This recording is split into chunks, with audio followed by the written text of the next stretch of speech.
सत्तेत असणाऱ्या नेत्यांनी एक प्रेस कॉन्फरन्स घेतली। ती प्रेस कॉन्फरन्स बघत असताना आमच्यात सगळ्या गोष्टी कशा चांगल्या हे सांगण्याचा प्रयत्न त्यांच्या माध्यमातून त्या ठिकाणी होत होता।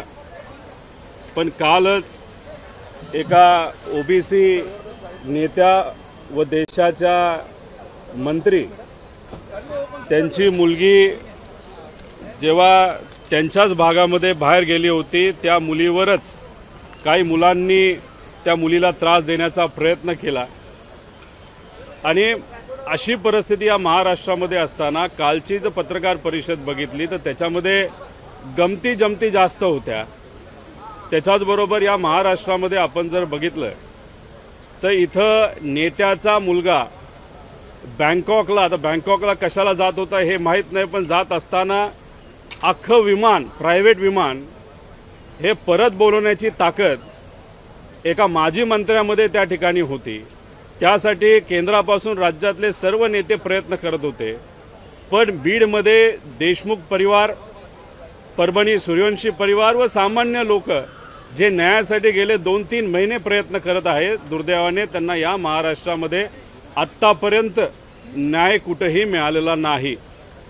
अशी आजची महाराष्ट्राची परिस्थिती आहे। पण काल पत्रकार परिषदेमध्ये महाराष्ट्रामध्ये सगळं काही चांगलं आहे असं त्यांनी कुठेतरी सांगितलं होतं।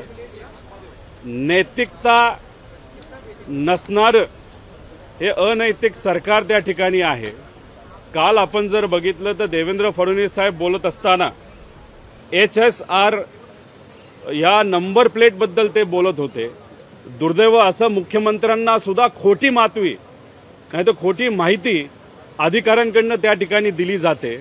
काल ते बोलत असताना त्यांनी सांगितलं महाराष्ट्राची जी नंबर प्लेट आहे HSR, ती जी नंबर प्लेट लावण्याचा जो खर्च आहे तो या देशामध्ये सगळ्यात कमी आहे। खरं तर बोलायचं झालं तर त्यांना खोटी माहिती मिळाल्यामुळे काल देवेंद्र फडणवीस साहेबांनी पत्रकार परिषदेमध्ये अख्ख्या महाराष्ट्राला त्या ठिकाणी खोटं सांगितलं। याच्यामध्ये आपण जर बघितलं तर गुजरातचं हे GR आहे। आता गुजराती मला कळत नाही, पण सत्तेत असणाऱ्या नेत्यांना गुजराती मात्र खूप चांगल्या पद्धतीने कळत असेल, कारण गुजरातचा त्यांचा रोजचा संबंध तिथं आहे। गुजरातमध्ये मोटरसायकलला सगळा खर्च धरून 160 रुपये त्या ठिकाणी एका नंबर प्लेटला घेतले जातात। आता 160 रुपये गुजरातला घेतले जातात आणि महाराष्ट्रामध्ये आपण जर बघितलं तोच खर्च हा त्या ठिकाणी 450 रुपये पर नंबर प्लेट आहे।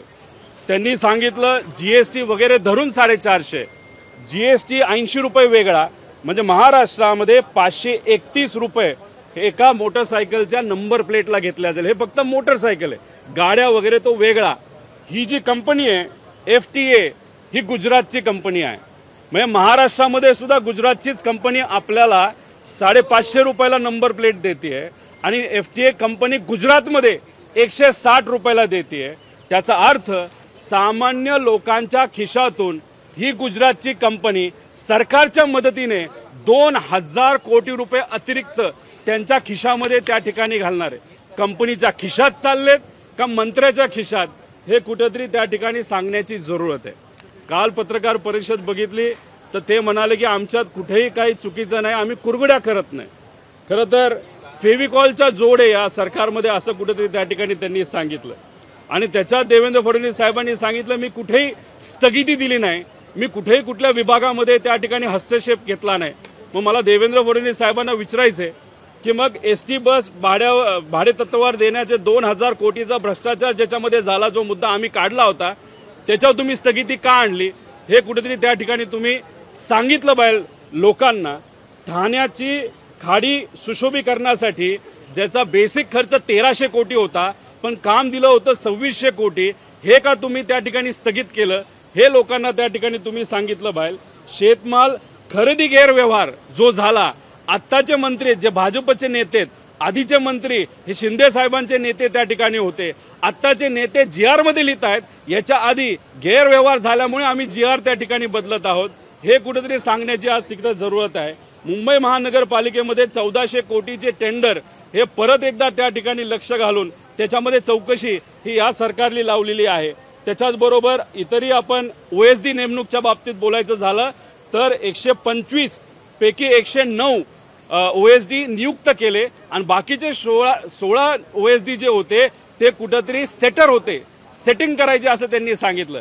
जर देवेंद्र फडणवीस साहेब सांगतात की 16 सेटिंग करणारे तिथं OSD होते, ते OSD कोणाचे होते हे तिथं सरकार लोकांना त्या ठिकाणी त्यांनी सांगितलं पाहिजे। आणि जर तुम्हाला माहिती हे सेटिंग करणारे OSD होते मग त्यांच्यावर आतापर्यंत तुम्ही कारवाई का केली नाही? पण विषय एवढाच आहे की देवेंद्र फडणवीस साहेबांनी ज्या ज्या कारवाई केल्या नाही तर या सरकारने ज्या ज्या गोष्टीची स्थगिती दिली त्याच्यामध्ये फक्त शिंदे साहेबांचे विभाग आणि अजितदादांचे विभाग त्याच्यामध्ये होते। पण त्याच्यामध्ये मला एवढंच सांगायचंय, मी देवेंद्र फडणवीस साहेबांचं अभिनंदन आणि आभार व्यक्त करतो की आम्ही जे मुद्दे काढले होते ज्याच्यामध्ये 50-60 हजार कोटीचा भ्रष्टाचार झाला हे आम्ही सातत्याने बोलत होतो, त्याच्यामध्ये काही मुद्दे त्यांनी घेतलेत, फक्त मित्रपक्षाचे घेतलेत, काही भाजपच्या नेत्यांचे सुद्धा मुद्दे याच्यामध्ये आहे।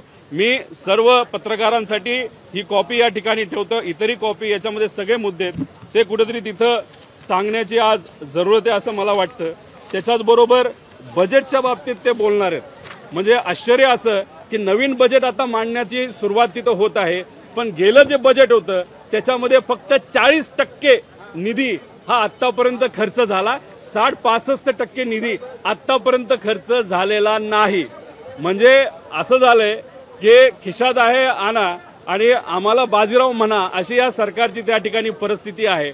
म्हणजे सरकारने कुठेतरी लोकांना सांगितलं पाहिजे आमच्याकडे पैसा नाही आणि आम्ही कुठेही त्या ठिकाणी कामं करणार नाही।